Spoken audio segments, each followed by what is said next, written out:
Today I'm going to be showing you how to delete system volume information in Windows 10. So we're going to just jump straight into it. I'm going to start by left clicking on the start button, and then I'm going to left click on the search menu and I'm going to type in control panel.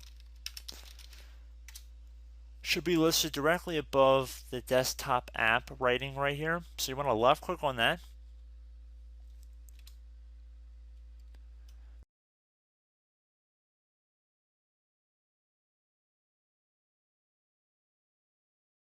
So left click on System and Security. Scroll down this list until you get to Administrative Tools and left click on that.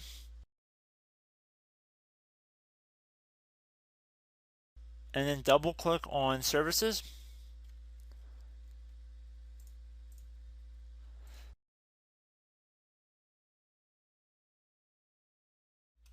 Now you want to scroll down until you get the Distributed Link Tracking Client.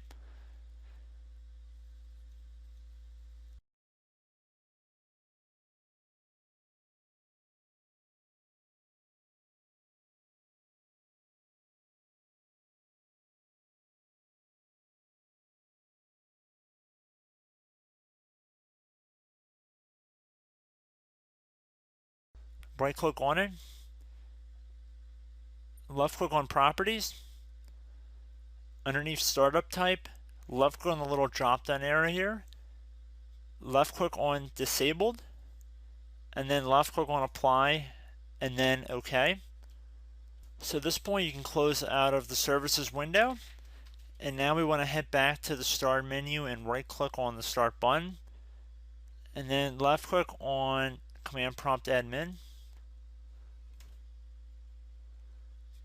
If you receive a user account control window, select Yes.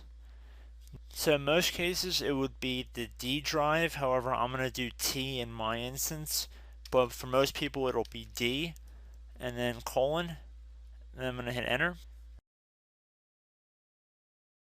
Now we're underneath our correct root drive. We're going to type in RMDIR space, then we're going to do the quotation signs, system volume information. I'm going to put a end quotation sign, and then I'm going to do /S, and I'm going to hit enter, and then you're going to be prompted, are you sure? Hit Y on your keyboard to select yes, and then hit enter, and then you should be pretty much good to go from here. At this point you can close out and then restore the computer, and hopefully you'll be good to go. So I hope this brief tutorial helped you guys out, and I will catch you in the next video. Goodbye.